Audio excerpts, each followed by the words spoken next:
क्या आपने कभी महसूस किया है कि इतने सारे वर्ड्स और ग्रामर सीखने के बाद भी इंग्लिश में सोचना कितना मुश्किल लगता है? आप शायद इंग्लिश पढ़ सकते हैं, लिख सकते हैं और दूसरों को समझ भी सकते हैं, लेकिन जब खुद से सोचने की बात आती है, तो ऐसा लगता है जैसे दिमाग रुक जाता है। इसका कारण बहुत सिंपल है। ज्यादातर लर्नर्स इंग्लिश में सोचना प्रैक्टिस ही नहीं करते। वे हर चीज अपनी नेटिव लैंग्वेज से ट्रांसलेट करते रहते हैं और यही आदत एक बड़ी दीवार बन जाती है। असली फ्लुएंसी सिर्फ वर्ड्स याद करने से नहीं आती, बल्कि अपने दिमाग को डायरेक्टली इंग्लिश में सोचने के लिए ट्रेन करने से आती है। तो अब सवाल है, आप ये कैसे शुरू कर सकते हैं? शुरुआत छोटी छोटी आदतों से होती है। अपने इनर वॉइस पर ध्यान दीजिए, वो आवाज जो पूरे दिन आपके दिमाग में चलती रहती है। धीरे धीरे उसे इंग्लिश में बदलने की कोशिश करें। जैसे सुबह उठते ही अपने आप से कहें, I need to brush my teeth. जब आप बाहर चल रहे हो तो अपने आसपास की चीजों को डिस्क्राइब करें।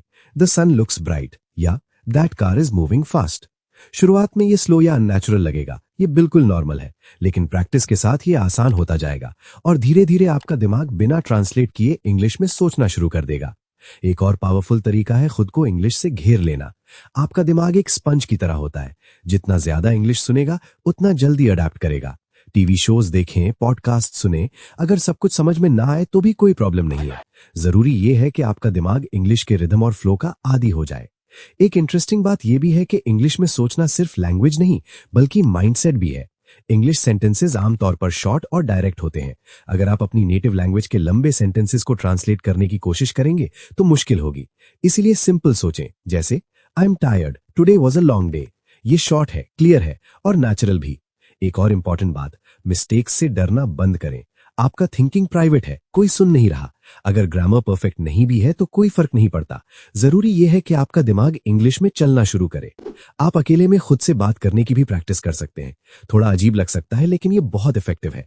जैसे खाना बनाते समय कहें, I am cutting vegetables, the food smells good. चलते समय सोचें, the weather feels nice today, I see people talking.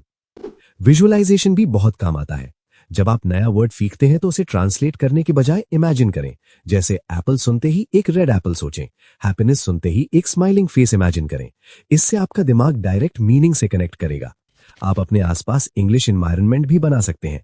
अपने फोन की लैंग्वेज इंग्लिश कर लें, शॉपिंग लिस्ट इंग्लिश में लिखें या खुद को इंग्लिश में मैसेज भेजें। ये छोटी छोटी चीजें बहुत मदद करती हैं। याद रखिए, इंग्लिश में सोचना एक दिन में नहीं आता। ये एक स्किल है जो प्रैक्टिस से डेवलप होती है और इसका रिवॉर्ड बहुत बड़ा है। जब आप इंग्लिश में सोचना शुरू कर देते हैं तो इंग्लिश फास्ट हो जाती है, अंडरस्टैंडिंग क्लियर हो जाती है और कॉन्फिडेंस बढ़ जाता है। तब इंग्लिश सिर्फ एक सब्जेक्ट नहीं रहती, ये आपकी डेली लाइफ का हिस्सा बन जाती है।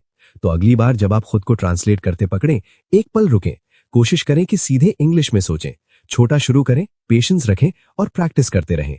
एक दिन आपको खुद ही महसूस होगा आप कोशिश नहीं कर रहे, आप नेचुरली इंग्लिश में सोच रहे हैं।